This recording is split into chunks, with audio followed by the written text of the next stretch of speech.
नमस्कार मित्रांनो, कमळी या आजच्या एपिसोडमध्ये आपण पाहत असतो की बंड्याला आता निंगी पाणी पाजत असते आणि कमळी बोलत असते, शक्यच नाही, बंड्या आमचा कधी दारू पिणार, तो कधी दारूच्या बाटलीला हाती लावत नाही. तर यावरती निंगी बोलते, कोणी केलं हे सांग मला. आज या गोष्टी मी माझ्या भावाचा आणि माझ्या आईवडिलांचा पण उद्धार झाला आहे. बंड्या कधीही दारू पित नाही, त्यानं हे सगळं केलेलं नाही, नक्कीच कोणीतरी केलं आहे. आणि निंगीला खूप वाईट वाटलेलं असतं. कमळी म्हणत असते, हो, बंड्या असं कधीच करणार नाही, कोणी केलं हे काही माहीत नाही, पण बंड्या कधी दारू पित नाही, आमच्यावरती विश्वास ठेवा, अशी कमळी बोलत असते. यावरती साहेबा बोलत असतात की झालं केलं ते जाऊन दे सगळं, आता एक काम करू, मी ना बंड्याला त्या कॅन्टीनच्या रूमवरती सोडून येतो, तुम्ही सगळे पाठीमागा पार्टीला जावा. यावरती ऋषी बोलतो, खरंच कमळी, आई जी बोलली, आईने जे केलं खरंच ते नॉन इथिकल होतं, तिचं ते चुकलंच आहे, पण तुम्ही पार्टीमध्ये पाठीमागा चला. कमळी बोलत असते की बंड्या, तुला कुणी केलं हे सांग, तू असा कसा बोललास, किती मोठं झालं सगळं, आपल्या आईवडिलांचा उद्धार झाला आहे, असं ती बोलत असते. तर साहेबराव बोलतात, हे बघा, लक्षात घ्या, तुम्ही म्हणताय ते सगळं बरोबर आहे, पण आता महत्त्वाचं काय आहे हे बघा ना, आपली प्राजू बेबी किती वाईट तोंड करून बसले, तिचा आज बड्डे आहे ना, तिच्याकडे लक्ष द्या ना तुम्ही आता सगळे, तिच्या बड्डे पार्टीला चला ना आता, नंतर आपण सगळ्या गोष्टी मिटू. तुम्ही काय म्हणताय हे मी पाहतो, मी बंड्याला सुखरूप सोडून येतो, पण आत्ता काय म्हणताय ते ऐका माझं. तर त्यावरती कमळी बोलते, नाही साहेबराव, आम्हाला जमणार नाही आता, याला एवढा मोठा आमच्या भावाचा अपमान झाल्यानंतर आम्ही येणार नाही. नयनतारा मॅडम इतकं काही बोललं आहे, त्यानंतर आम्ही तिथे येणं खरंच खूप चुकीचं आहे. त्यावरती प्राजू बोलते, कमळी असं बोलू नको ना, आई बोलले ते खरं चुकीचं आहे, खरं मी वाटलं तर तुमची माफी मागते, तुम्ही दोघींनी मला एवढी मदत केली आणि तुम्हीच बड्डे पार्टीला येणार नाही, तुमचा अपमान झाला आहे पाहून मलाही खूप वाईट वाटत आहे, असे प्राजू बोलत असते. आणि कमळी मात्र शांतपणे ऐकून घेत असते, कारण तिलाही वाटत असतं. ती बोलती, प्राजू तू कशाला सॉरी बोलती, तू सॉरी बनू नको, यामध्ये तुझी काही चुकी नाही, अशी कमळी बोलते. तर ऋषी बोलतो, हो खरंच तुला मी पण सॉरी म्हणतो, आई जी बोलले ते चुकीचं बोलले होते, पण तिच्या मनात काय नसतं ग, ते फक्त राग आलं की बोलून जाते, आणि जे झालं ते चुकीचं झालं, पण तुम्ही आता खरंच बड्डे पार्टीला चला, प्राजूला खरंच खूप बरं वाटेल, असं तो बोलत असतो. पण कमी काय ऐकत नसते. नंतर साहेबराव खुणवतात ऋषीला, थांबी बोलतं. त्यावरती साहेबराव बोलतात, अगं कमळी, हे बघ, मला माहिती आहे तुला खरं कुठल्या गोष्टीचं वाईट वाटलं आहे, मी पण खूप लहान असल्यापासून ह्या सगळ्या गोष्टी भोगत आहे, जे तुला आता वाटत आहे ते, पण एक गोष्ट लक्षात ठेव, मी ना जेव्हा इथं मॅडमकडे कामाला आलो ना, तेवढी मला एक गोष्ट कळायला आहे, मॅडम मनाने खूप चांगले आहेत, पण काय आहे ना, ते स्टेटस वगैरे जपण्यासाठी जातात आणि ना हे सगळं घोळ होऊन बसतं, बाकी काही नाही.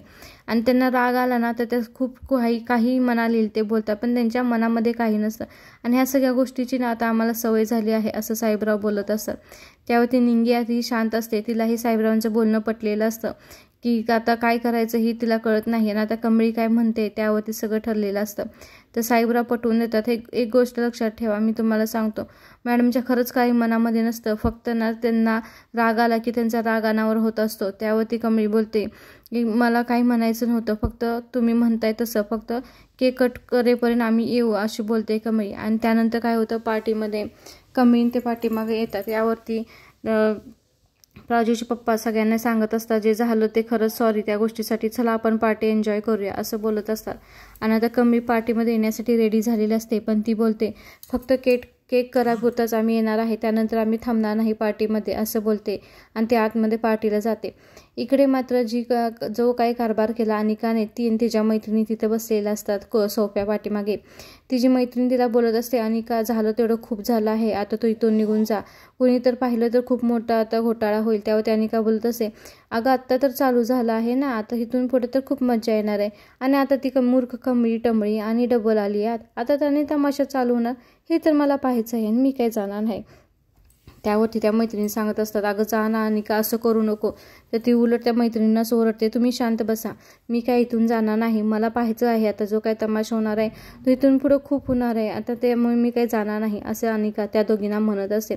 त्या दोघी मात्र आता भिलेल्या असतात की अनिकाला जर कोणी इथं पाहिलं ना, आम्हीही तिच्यासोबत आहेत, तिला मदत केली आहे, तर कमळी काय आम्हाला सोडणार नाही, हे त्या दोघींना माहीत असतं. इकडे मात्र आता नयनतारांना खूप राग आलेला असतो आणि ते रागामध्ये बसलेले असते. तेवढ्यातच कमळी आणि निंगी आणि ते बाकीचे सगळे आतमध्ये येतात. बंड्याला मात्र रूमवर नेऊन सोडलेलं असतं. तर कमळी तिथे येऊन बोलते, नयनतारा मॅडम, खरंच बंड्यानं जे काय केलं चुकून केलं त्याबद्दल मी सॉरी बोलते आणि आपण आता केक कट करूया असं ती बोलते. त्यावरती नयनतारा एकही शब्द बोलत नाही, कारण की तिला आता कमळीबरोबर काही बोलायची इच्छाही नसते. पण कमळी बोललेलं असते, जे झालं ते आपण विसरून जाऊया. बंड्यानं जे चुकीच्या ह्याच्यात केलं ती चुकी त्याला खरंच ते नशेमध्ये केलं आणि तो दारू पिला नव्हता, तो कधी पितही नाही. त्याला कोणीतरी हे सगळं मुद्दाम घडवून आणलेलं आहे आणि त्याचा मी छडा नक्कीच लावेन अशी बोलत असते. सतीशराव मात्र तोंड पाडून बसलेला असत. आता नयनतारा यावरती काय बोलणार हे कुणालाच माहीत नसतं. ती फक्त आता रागाने तिच्याकडे बघत असते आणि विचार करत असते का हिला आता बोलण्यात काही अर्थ नाही, कारण की आपलीच पार्टी स्पॉइल होईल. त्यानंतर कमळी बोलते, चला मी केक घेऊन येते. केक घेऊन आणण्यासाठी ती राधिकाला आतमध्ये नेते. राधिका बोलते, वहिनी तुम्ही केलेला केक आपण घेऊन जायचा आहे. तर यावरती राधिका मात्र खूप भिलेली असते. राधिका म्हणते, नाही बाई नाही, आईना समजलं तर काय होईल. तिला असं सगळं आठवतं की कशी तिची सासू बोलली होती. राधिका तुला कसं समजत नाही ग, आपल्या स्टेटसनुसार जरा विचार करायला शिक ना तू. काय हा केक केला आहेस, कसला बेसिक केक केला आहेस, आपण त्या 5 स्टारमधून ऑर्डर केला आहे, हे सगळं तिला आठवतं. राधिका बोलते, नाही आईना समजलं तर आई माझ्यावरती खूप चिडतील. तर यावरती कमी बोलते, हे बघा आता त्यांच्याकडे कोणता दुसरा पर्याय नाही, आता अर्जंटमध्ये कुठलाही केक येणार नाही. तुमचा जो की बेसिक केक आहे ना त्यालाच आपण ना मॅडमच्या लेवलनुसार आपण करू ना, त्याला सजवू, तुम्ही काळजी करू नका अशी अनिका तिला बोलते. त्यावरती ती बोलते, काय मला भीती वाटते कमी. कमी बोलते, तुम्ही प्राजूवरती खूप प्रेम करता ना, तिच्यासाठी बनवलाय ना तुम्ही केक, मग काळजी करू नका, आपण छान त्याला डेकोरेट करू. त्यानंतर ती बोलते, कमी आपण काय करू, तुम्ही ना केकचं ते डेकोरेट करण्यासाठी जे सामान आणलं होतं ते आणा. मग काय करतात कमी आणि राधिका डाळिंबाचे दाणे ॲपलचे स्लायसेस करून करणार तो केक छानपैकी डेकोरेट करतात. आणि यावरती राधिका बोलते, खरंच खूप छान केक डेकोरेट केलं आहे कमी, तू नसतीस तर हे कसं झालं असतं. आणि राधिकालाही खूप छान वाटलेलं असतं, पण तिला नक्कीच मनामध्ये भीती असते की आईंना जर हे आवडलं नाही तर नंतर आई माझ्यावरती चिडती, म्हणूनच ते जरा भिलेली असते. पण कमळीने बरोबर तिला मात्र समजावून सांगितलेलं असतं ना, आता नयनताराकडे कुठलाही पर्याय नसतो, कारण की अचानक कुठला केक आणणे हेही पॉसिबल नसतं.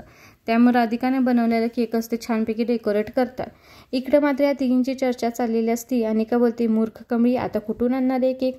तर त्यावर तिची फ्रेंड बोलते, काय गो कमळी, काहीही करू शकते बरं का. तर अनिका बोलते, काही पण काय करू शकते म्हणजे, केक ऑर्डर केल्यानंतर केक यायला अर्धा तास तर लागतो ना, काय कुठून आणणार आहे ही केक आणि कशी करणार आहे केक कटिंग असं बोलत असं.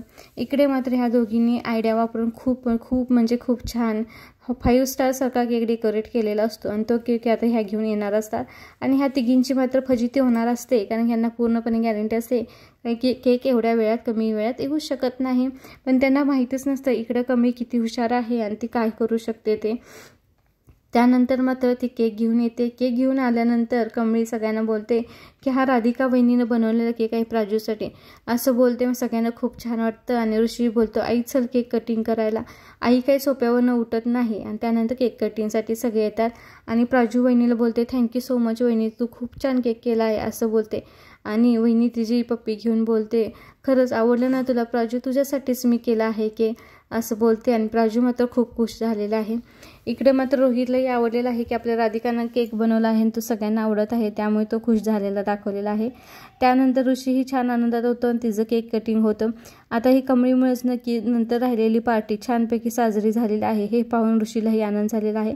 आणि आता कमळीला असं वाटत असतं की चला केक प्राजूचं केक कटिंग झालं ना, आता आपण थांबायचं नाही, जे झालं तेवढं खूप झालं असं बोलून त्या तिथून निघण्यासाठी निघतात. फक्त ती मनामध्ये विचार करत असते की जे काय झालं बंड्याच्या बाबतीत जे कोणी केलं त्याचा मी छडा लावून राहणारच, या मनामध्ये ह्या विचारामध्ये ती असते. त्यानंतर छानपैकी केक कटिंग होतो.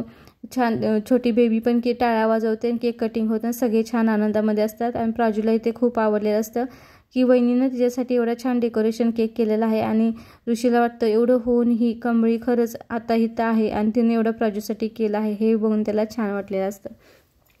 आता रूमवरती आल्यानंतर मात्र निंगी आणि कमळी बंड्याची काळजी घेत असतात आणि त्याला बोलत असतात, हे घे पाणी घे, तू शांत हो आधी, काय झालं आहे सांग, नक्की काय झालं आहे, तू आठवून सांग, आम्हाला विश्वास आहे की तू दारू पित नाहीस आणि तू दारूच्या मार्गानेही जाणार नाही, मग कोणी केलं हे सगळं सांग. निंगी बोलत असते, बंड्या हे बघ आपण खरंच खूप गरीब आहोत म्हणून हे मोठी लोक आपला फायदा घेतात, आपण चुकीहून जरी कुठल्या चुकीच्या मार्गाला लागलो तर ते वाटच वाहत असतात. कमी बोलते, बंड्या मला पूर्णपणे विश्वास आहे की तू दारू पित नाहीस आणि तू हे केलेलं नाही, मग तुझ्याकडून घडवून तरी कोणी आणलं, काय झालं ते तर सांग. बंड्या मात्र म्हणत असतो, खरंच माझ्यामुळे तुम्हा दोघींना खूप बोलून घ्यायला लागलं, आपल्या आईवडिलांचं नाव खाली गेलं, त्यांचा अपमान झाला, जे मी त्या मॅडमना खूप काही बोललो, हे खूप मोठी माझी चूक झाली, मला तुम्ही दोघी माफ करा असं बोलून तो रडत असतो. ह्या दोघी मात्र त्याला समजावून सांगत असतात, बंड्या असं नाही, हे बघ आम्हाला माहिती आहे की तू चुकणार नाहीस, पण चुकून जर तुझ्याकडनं चूक झाली असेल तर मोठी लोक काय करतात, आपल्याला वाटेमध्ये लक्षच ठेवून असतात, आपण कधी एकदा चुकतोय आणि कधी ते आपला तिळपापड करतात ह्याचीच ती वाट पाहत असतात असे निंगी समजावून सांगत असते. निंगी बोलते बंड्याला, आपण खूप लहान गरीब आहोत, आपण खूप छोट्या गावातून आलो आहोत, त्यामुळे आपल्याला इथं मोठ्या लोकांमध्ये खूप सांभाळून राहायला लागतं, ते लोक आपल्याला कुठलाही चान्स सोडत नाही आपला अपमान करायसाठी असं ती त्याला बोलत असते.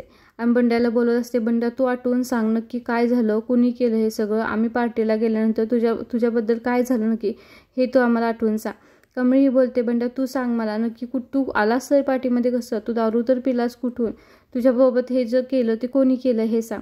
आता बंड्या मात्र आठवून सांगत असतो. बंड्या म्हणतो, तुम्ही दोघी पार्टीला गेल्यानंतर मी तिथं कॅन्टीनच्या रूममध्ये थांबलो होतो आणि कॅन्टीनच्या रूममध्ये मी थांबल्यानंतर ती अनिका तिथे आली. अनिकाचं नाव ऐकल्यानंतर मात्र कमळीच्या डोक्यामध्ये ट्यूब पेटते. तर बोलतो, अनिका बोलली आपण दोघी पार्टनर आहोत, कलिग्स आहोत, मग आता आपण दोघी पार्टी करूया असं बोलून ना तिनं मला कोल्ड्रिंक्स दिले आणि त्यानंतरचं मला काही आठवत नाही. आता मात्र कमळीला कळायला असतं हे सगळं अनिकानं केलं आहे.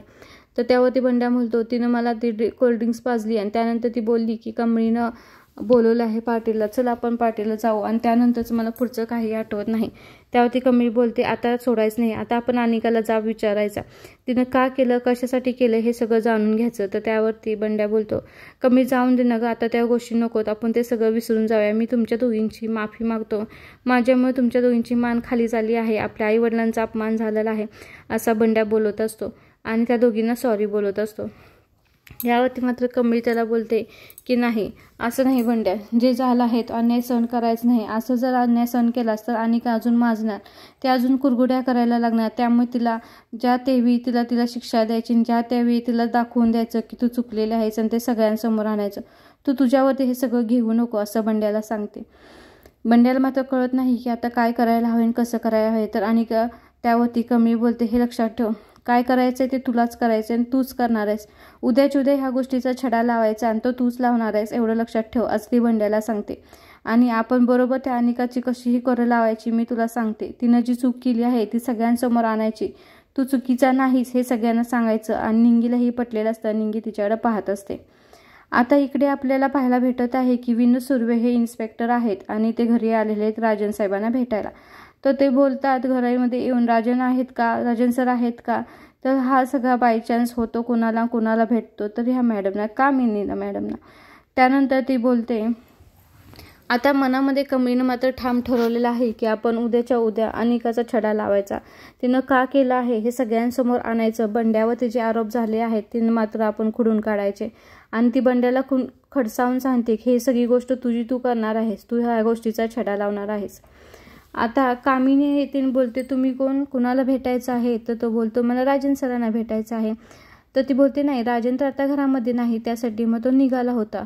त्यानंतर थांबवून बोलते, तुम्ही कोण. तर तो बोलतो, मी विनोद सुर्वे. मग तिची ट्यूबलाईट मात्र पेटती. तर ती बोलते, विनोद सुर्वे म्हणजे इन्स्पेक्टर विनोद सुर्वे का. तर तो बोलतो हो. मग त्यानंतर तिच्या लक्षात येतं हाच तो आहे ज्याला राजननं कॉल केला होता. मग आता ती काय करणार आहे, ती त्याच्या मनातून काढून घ्यायचा प्रयत्न करते. ती बोलते, हां बोला ना, तुम्ही काही बातमी घेऊन आला आहात का. तर तो राजन सुर्वे काही सांगण्याच्या मनस्थितीमध्ये नसतो. तो बोलतो, जी काही बातमी आहे ती मी राजन सरांना सांगेन, बाकी कुणाला सांगू शकत नाही. तर त्यावेळी बोलते, अहो मी कोण आहे माहिती आहे का, मी त्याची सासू म्हणण्यापेक्षा ना मी त्याची सख्खी आत्या आहे आणि तुम्ही मला सांगितलं तर चालेल, मी घरातलीच आहे असं ती सारखे फिरून सांगत असते. तर त्यावरती तो बोलतो, नाही तसं काही विषय नाही, पण मला जे काही सांगायचं आहे ते मी फक्त राजन सरांना सांगू शकतो. तर आता ही बोलते, ह्याला कसं हे करू. म्हणून ती बोलते, अहो असं करू नका, हे आम्ही आता म्हातारे झालो आहोत आणि आता आम्ही खूप वाट पाहत आहोत ना, मला ना राजनच्या पहिल्या बायकोची मुलीची खूप आठवण येत आहे.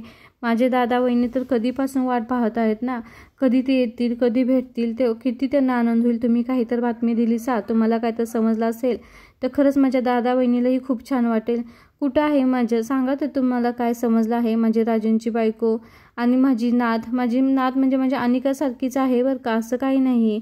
मी जरी त्याची सासू असली तर खरं मी त्याची सख्खी आत्या आहे आणि मी खरंच घरची आहे असं त्याला पटवून द्यायचा प्रयत्न करत असते. तरीही तो काही सांगत नसतो. मग त्यावरती बरं ठीक आहे, तुमच्या हाती काही लागलं नसेल म्हणून तुम्ही काही सांगत नसाल असं त्याला उगाच चिडवत असते. त्यावरती तो बोलतो तसं काही नाही, आमच्या हाती लागला आहे थोडीफार माहिती असं बोलतो.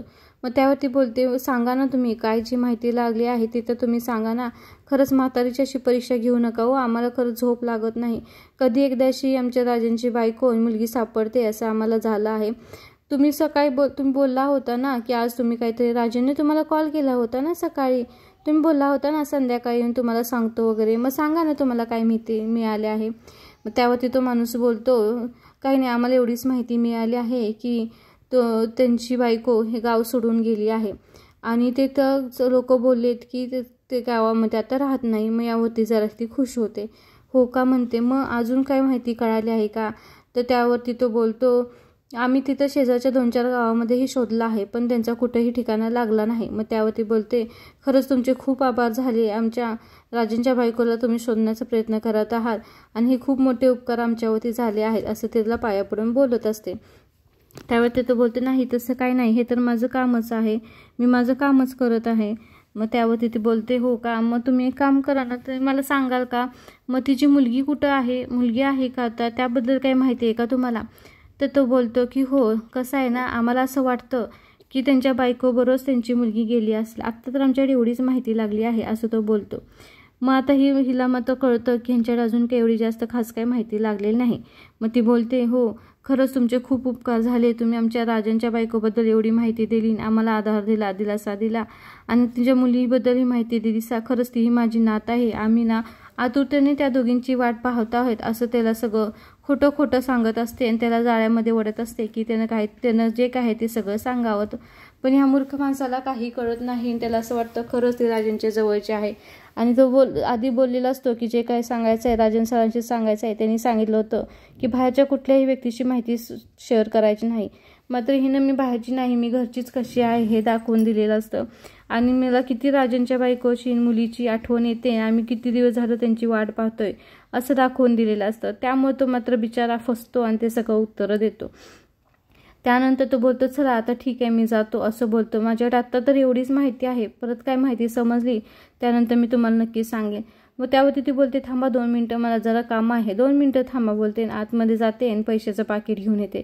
ते बोलते हे धरा तुम्हाला. तर बोलतो हे कशाला, हे का देताय मला तुम्ही. तर त्यावरती बोलते नाही तुम्ही एवढी माहिती सांगितली बा त्याबद्दल देते ना. तर तो बोलतो नाही याची गरज नाही. तर इन्स्पेक्टर बोलतो.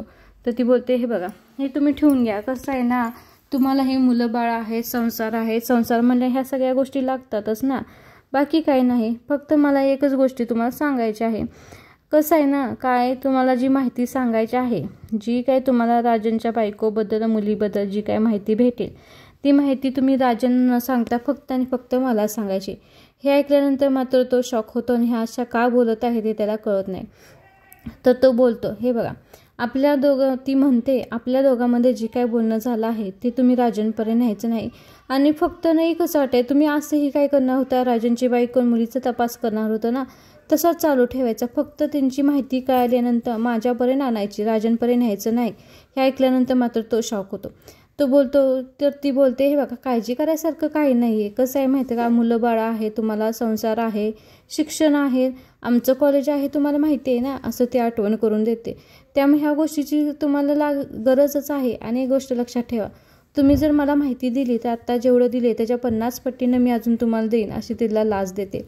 आणि त्यानंतर मात्र तो इन्स्पेक्टर भाळतो आणि पैशासाठी काही करण्यासारखा दिसतो तो इन्स्पेक्टर आणि तो पैसे हातामध्ये घेतो आणि त्याला मात्र हिचं सगळं पटत असतं आणि हिनं मात्र त्याला आता बरोबर कटवलेला असतो आणि जे काही माहिती कळणार आहे ती फक्त मलाच कळणार आहे अशा ह्याच्यात ते असते. त्यानंतर ते मात्र तिनं बजावून सांगितलेलं असतं की जे काय आहे याबद्दल तुम्ही राजांकडे जायचं नाही, राजांना यातलं काही कळता कामी नाही. त्यानंतर तो इन्स्पेक्टर तिथून गेल्यानंतर मात्र कामिनी खुश झालेली आहे. ती बोलते बरोबर ना, देवघर पण माझ्याच पाठीशी आहे, कसं काय तो माणूस मलाच भेटला बाकी कुणाला भेटला नाही. आता राजांची बायको आणि मुलगी कशी घरामध्ये येते ती मी बघतेच अशी मनातल्या मनात बोलत असते. आणि इन्स्पेक्टर मात्र आता तिने दिलेले पैसे घेऊन गेलेला असतो कारण की त्यालाही माहीत असतं की आता इथून आपल्याला जास्त पैसे भेटणार आहेत आणि राजांना काहीही बोलणार नाही हे मात्र ते त्याला बोलून गेलेला असतो. आता हे मात्र खुश झालेलं असतं की तिला कळायला असते की राजेंपर्यंत खरी त्याच्या बायकोची मुलीची माहिती पोचणारच नाही, कारण की जी काय माहिती असेल ती पहिली माझ्याजवळ पोचेल आणि त्यानंतर राजेंची बायको मुलगी काय मी इथपर्यंत घरापर्यंत पोचून देणार नाही हे मात्र ठरवले असतं. आणि आता तो इन्स्पेक्टर तिथून जाण्यासाठी निघतो. काही शब्द न बोलता त्यांनी दिलेले पैसे ठेवून मात्र तिथून निघतो.